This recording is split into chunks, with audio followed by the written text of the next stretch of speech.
Episode of the Marketing Podcast is brought to you by Neighborhood Domains. Every business needs a domain name, including yours. Visit neighborhooddomains.com and use offer code MARKETING to get 10% off hosting and domain registration. On this episode, we're talking about your website, your homepage actually, 12 critical elements that every website homepage should have.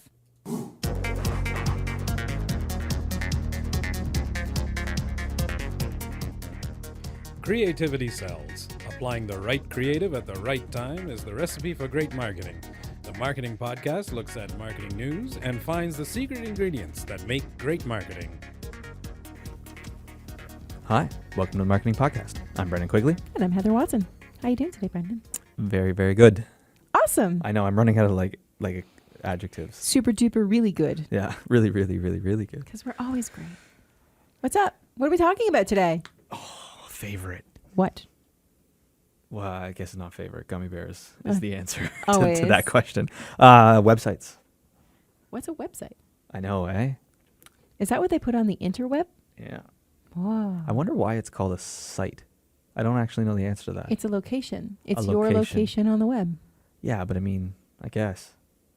Maybe I have no idea. That's interesting. Yeah. Someone tweet me. Let me know. At the marketing pod _ Yeah. Something like that. Yeah. But no, today I would like to talk about your website. Mine? Well, the listener's website. Ah. Yeah. See what I did there? We build a lot of websites with Acorn 30, and we build a lot of different kind of websites, but there are some things that every, website should have. And today I actually just want to talk about your homepage. And I feel like sometimes the homepage is kind of difficult. Like when you're working with the client, you're trying to explain the homepage, but it's like, well, the about page is for the about us, the contact page is for the contact us. Well, the product pages show the products and you can keep going, right? Like what all these pages are for. But the homepage is like, well, I guess we'll put a picture there. Yeah, it's like the cover of a book. Exactly. It's like, what are they putting on the homepage? But fear not, there are a number of things that you need to have on your homepage. And I'm going to say this list and we'll go through and we'll talk about it. And you're going to go, oh yeah, that makes sense. No, Yeah. duh, of course. And then you're going to go look at your homepage and you're going to be like, shoot. Yeah. Because you didn't put it there. Yeah. And I have to say, before you get into this, because we started talking about this list a little bit before we started recording, the answer isn't everything. Because that's Correct. like, That's right. the question that, we are often faced with is, like you said, the about page is about and contact is contact. What do you do at the homepage? And some people just use it as a bucket to put everything on it. And you really have to remove yourself as a business owner. And this is your website, this is your business, and this represents so much, and your heart is in it.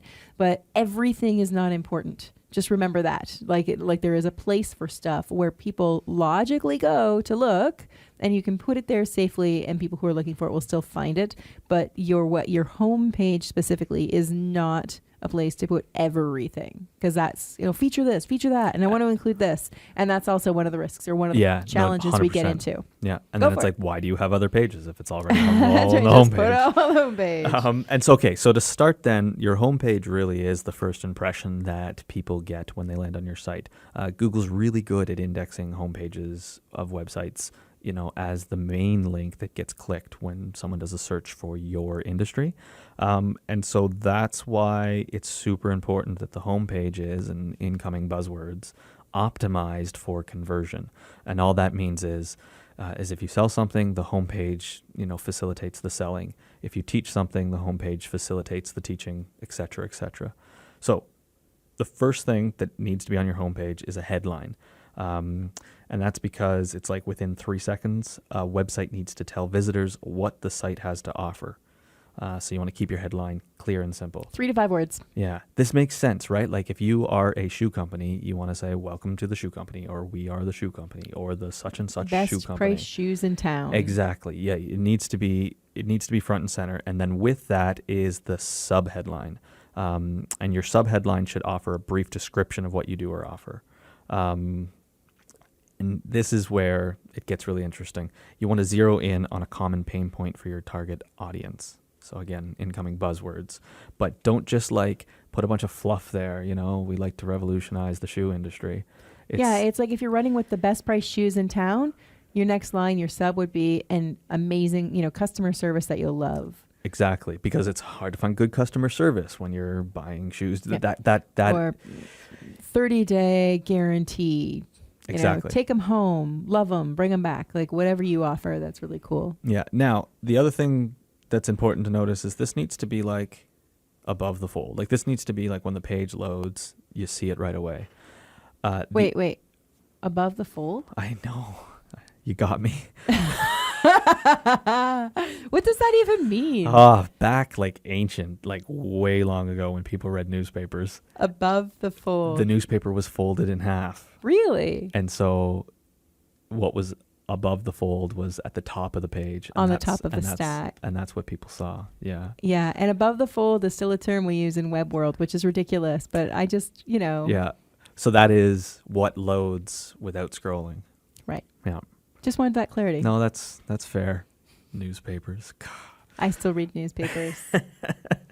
I burn them. Okay. Oh. I keep going. So you want your headline and your subheadline above the fold. Equally, you want to include what is called your primary call to action. And so this is like the main goal of your website. And a call to action, otherwise known as a CTA. Yeah. If people are getting all jargony on you, they'll call it a CTA, but it's a call to action. And it's basically a prompt to tell your visitor or customer, like, this is what I want you to do.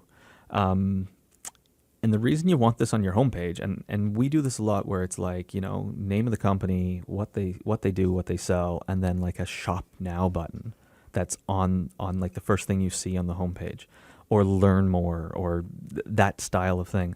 Because like your website isn't just a pamphlet of information. Your website is made to be functional. It can do a lot of work for you if you let it.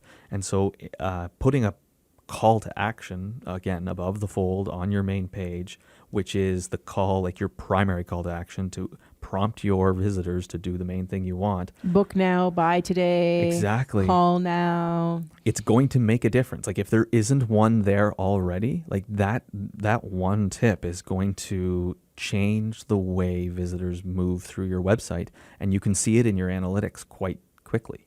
So that's super important. The next thing then is supporting images. And so most people are visual. Make sure to use an image or even a short video that clearly indicates what you offer. I think the trick here is clearly indicates what you offer. Like use a relevant image or relevant video. And images that capture emotion and cause action are really good. Cheesy stock photos aren't. So anytime that you can create your own images to include on your homepage, this is a good thing. And I'll tell you, a lot of the time we do like a large full screen image with a headline, subheadline, and then a button, which is the main primary call to action. And it's like kind of popular right now in web design. It's a clean design. It might be a moving background image or it might be a full screen image, but that's because these so far these four things are there. The fifth thing you want to include on your homepage or still on your homepage, that it's not only like important to describe what you do, but why it matters. And so this gets into the content of your homepage. Like you need to tell visitors the benefits of your shoes or the benefits of your service. And that should be on the homepage. And it should be on the homepage because that's where people land to see it, but that's also what Google's indexing. Right. And the benefits, like you say, that's what people are seeing it. But really, it's like, what's in it for me? And we did a session. I don't know if we recorded it and put it up on the podcast already on writing content for products. We did, yep. Yeah. So that benefit thing, it can't be like obvious benefits, like where somebody's reading going, yeah, I get your shoes have laces. I mean, like it's got to be. That's true. It has to be something that's actually a benefit to me. And to me, isn't me, Heather Watson, co-host of the Marketing Podcast, to me is actually who is buying those running shoes, or whatever it is that you're selling, and who your subscribed target audience or that persona is that you're talking to, and what it is it that they're looking for in the product that you're peddling, in this case, be it shoes.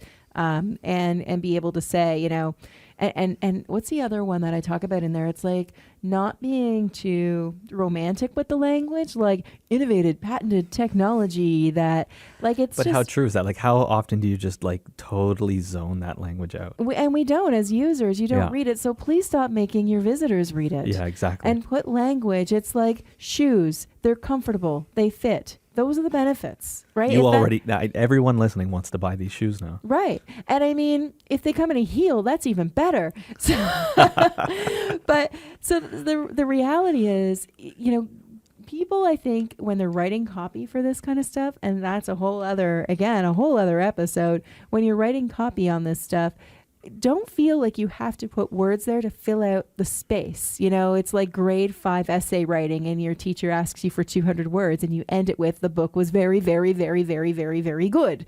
You know, like, it's not, put words that matter to people. You only have a second of their time to really catch it, and go with why they like them. They're comfortable, they fit, they match my outfit, whatever it is. So just be cautious there when you're talking about the benefits, that you don't make it too flowery. So the next thing then is social proof, which goes part and parcel with this. And it's basically, social proof is super powerful, and it's a good indicator of trust. So to include like a quote that someone has where they're complimenting your business, or like a review on your product or something on the main page. Again, not all of them, maybe some of the highlighted ones, goes a long way to like quickly building trust with visitors, especially if they've never seen your product before. We all do it when we're on Amazon and eBay and those other stuff. We like scroll to the reviews. Yeah. It's like, get rid of all this other stuff, reviews, product reviews, and now back to see the specs and whatnot. Yeah. And the more real they look, the better. Like the people need to be real people who are real users, who are saying real words that real people actually say. I know. And if you don't have an image of them, you don't have to use an image of them. Yeah. If you don't have a video, you don't have to use a video. And even better, if you are selling your products or services, you know, and people are giving you customer reviews from Facebook, from LinkedIn, on Amazon, suck those into your website, and they'll look real because they know that they're actual user group, not you typing words on a page that aren't from real people. No, definitely. Number 7, we're still on the home page. That's what's amazing about this. Right. How many are there? There's 12. Are we there yet? Not yet. Okay. But the navigation, and I feel like this happens with websites that go on, like that get made once and then get added to. Oh, The navigation gets like kind of, janky. yeah, you're not sure how to find what you're looking for. And again, using the book reference, it's like if you write a book and you have a table of contents, and then a year later you decide you want to add a chapter and add an appendix and you kind of have to jam them in, but it doesn't really quite fit, and maybe not even the same person wrote it, so it has a different tone to it, and it's important, right? Yeah. So what I would say about the navigation too is keeping it like simple and clear and understanding is one thing, but also keeping it in the regular places. So we're talking at the top as a top navigation, or on the left or the right as a sidebar navigation. The right is less common, but still exists. The left is more common for sidebar. The top navigation is the most common. And the reason I'd say that is because, like, if you make people look for stuff on your site, whether the navigation's too convoluted or they can't find it, they're going to bounce, which means they're going to leave your website. They won't spend any time on your website. So think about what has to be in the navigation, what can maybe be in the footer, what can maybe have links within the document, and go from there. Another thing that you should include on your website, and I'm probably going to get a little bit of pushback on this depending on what industry people are in, but is a content offer. And basically, What is a content offer? I know. And this is where the pushback is. It's like, well, I'm a construction worker. How do I make a content offer? You know what I mean? I'm not going to give them a bag of nails. So a content offer is basically something like a guide or a checklist or an ebook, but I'm not saying go out and write ebooks, or a white paper, or some kind of value that you can give your visitor in exchange for their contact information. So again, this is industry specific. So if I'm a contractor using that That's a as hard an one, example, of course. it could be how to choose a home building layout Sure. plan. Yep. Or, 10 pitfalls people make when hiring contractors. Exactly. Yes. Yeah. You're exactly something that gives your visitors value, that helps them with their problem, in exchange for their contact information. Could it be how to build a homepage on your website? Whoa. What? That might be a content offer that we And offer then you. and then just put this whole podcast on your website, and your fine listeners Probably will be okay with that. Yeah, we'd be okay with that. This one's like super powerful when done right, and then like super spammy when done wrong. So I do encourage you to think about this and implement this, but like you can't just it actually has to be valuable, and it actually has to help, or else. And again, it depends on the conversion process. So I am going to push back a little bit because I feel like I haven't talked enough yet. And Brendan needs a drink. So if I am a bed and breakfast, and you've gone through and you've got these testimonials that say what a great place this is to stay, and you've got your call to action that says book now, reserve now, whatever that may be. I don't think I want to take the time to download a report on how to make your bed and breakfast stay a pleasurable one. No, but I would maybe like a local guide. That's a good one. Isn't that? But this is why it's Darn like you, Brendan Quigley. I know, but this is why it's like it really is industry specific. And we could keep going, and we would find industries where it's like, well, it's kind of weird to have them. Really, what you're going for is you're trying to say, here's a little bit of value. Is it enough value for your name and email? Mm-hmm. Right now, if it's a lot of value, is it enough value for your name, email, and phone number? Mm-hmm. Right, and that's where the trade's happening. It's not like. I know putting free next to it is kind of a misnomer. It's not free. It's you're giving the contact information, and you're saying, yes, I can reach back out to you. But as long as that you're providing real, tangible value, that's totally okay. I've done it dozens of times for like website resources where I'm like, this guy made a super sweet bootstrap template. Yes, he can email me with more. Mm-hmm. You know what I mean? And so that's, and when you get sick of it, you turn it off. And exactly, unsubscribe has to be in the email now. So that's the way it goes. So that one's so the content offer, but it needs to be well mapped and well planned. And I mean, I don't want to say it's in vain if you just put the content offer there and let people do it and then do nothing with those emails. There's a whole other marketing automation process that we're not going to be talking about in this particular episode. But that process, it's like, great, I've got their email addresses. Now what do I do with them? Yeah, you wait 2 years and then you get rid of them. Mm-hmm. So then the ninth thing, and this is going to sound really funny after the first call to action, is the secondary calls to action. 2 calls to action. Okay, so wait and hold on with me here. There's more. Is that what it is? Yeah, basically. No, so the first CTA, like the shop now, was like your primary I'm call to here action. and I came because I want to buy something. Because you want to buy something. I need to find that button quick. The secondary one is because they've scrolled that far that maybe they don't want to shop now, just now. Maybe they need to do something else on your website before they're ready to learn check out about our shoes. Exactly. Check out our reviews or something like that. A secondary call to action that kind of pulls them deeper into what is your sales process. As they're going down the buying process, like you've got those people who like have come to your website who know exactly what they want, and they're like, yep, take me to the shopping part. I want to buy. I want to reserve that room at the bed and breakfast because I've been there before. I don't need to read the rest of it. I know what I want. So you need that up top. But then you've got the person who's visited for the first time, and they're kind of going through that that stage of the buying process where they're exploring or investigating to determine whether or not they want to do business with you. So the second call to action is just kind of helping to reaffirm that decision. And this should be below the fold. Below the fold. Right. So on the other side of the newspaper. On the other side of the newspaper. How do you put that on a website? You like make the flip page. Duct tape. You just scroll duct tape and gummy bears. Yeah. That's all it takes. There you go. And then features. So this is another section that you can add. Like, we talked about features the and benefits. But the additional benefits. You can keep talking about yourself. Like if they've gotten this far down the page, we're still trying to draw them in. We'll give you free shipping, and we have a customer loyalty program. So not the stuff that's going to close the deal, but stuff that just reaffirms again. And so with the features too, like and everything, you're trying to keep it as easy to read. Mm-hmm. We're trying not to get into jargon. Like if your industry has particular jargon, like think about who's reading the text and write for them instead of instead of like, well, we call them widgets, so you should know what a widget is. Mm-hmm. You know, and that's because this is still your homepage. They follow that secondary call to action and they move on to the about. You can get deeper they can into learn it. about what widgets are. Exactly.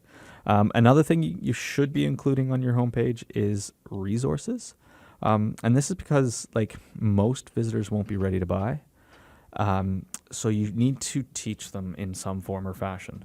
And this is similar to the call to action that asks you to come learn more, but like, again, dependent on the industry. This is kind of like an additional content offer, depending on the industry, to provide the resources so that your visitor can learn what you sell or what you do. Right. So years ago, I've probably talked about this before. Years ago, I used to ran a hot tub store. Like we sold hot tubs. And no, we never sold an 8-woman, 1-man hot tub because every dude would come in and ask that question. I think that joke's old, guys. So, I could go on. What about a husband and wife hot tub? Yeah. I'd be good with that. Yeah. I don't know. Anyway, so we basically would prepare them knowing that they're shopping out. Hot tubs are expensive purchases, and they're not going to just one store. It's like buying a car too, right? They're going around to store to store to store into the showrooms, and we would teach them how to buy from us. Basically by saying, listen, when you're buying a hot tub, these are the things that you need to look for. And we'd be doing right there in store and demoing the tub. You know, you want to make sure that the motor is located here and it's this type of intake. And, you know, you've got these types of jets and, you know, be careful because these corrode or whatever the case may be. But the reality is when they were like, you know, we're educating the customer, not about how to buy hot tubs. We're educating the customer about how to buy our hot tubs is what it came down to. And then when they went to the other locations, and it was like, oh, gee, this doesn't do this. And, oh, this tub's a little springy here. And they told us to watch for springy tubs because, you know, they're not strong. And, you know, and at the end of the day, they'd come back because nobody else met the criteria that we just taught them how to do.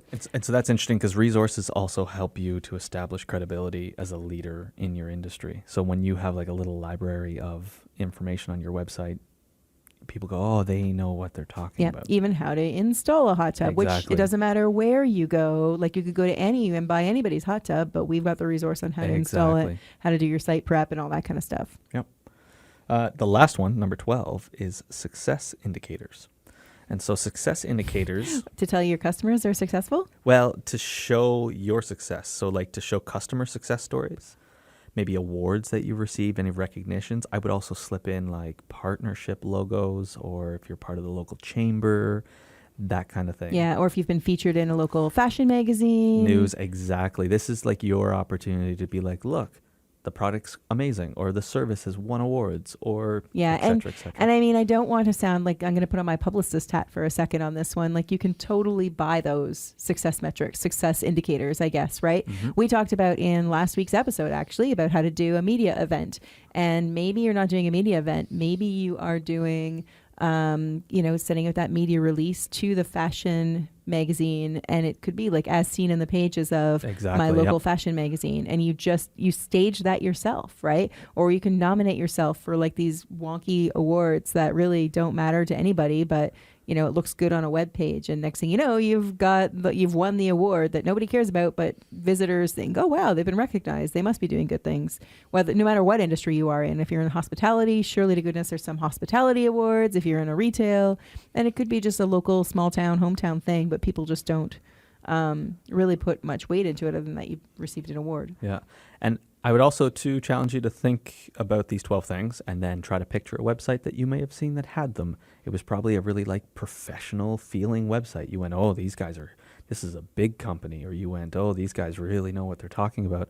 And that's because each one of these things is sort of designed and structured in a way to build their authority in the eyes of the visitor and to build trust in the eyes of the visitor and to move you along the buying path. Yeah, and conversely, you can probably think of websites that you've visited as you start stripping away half of these and you go, oh, this is kind of a sketchy business. I don't know. Like, you know, think about the bed and breakfast website or hospitality website that you visited that doesn't have customer reviews and, you know, doesn't have those kinds of trust indicators, or like I want to book and there's no call to action that says book now, you know? Yeah, exactly. Like you're like, is this even in business? Are they around? They mail you a homing pigeon.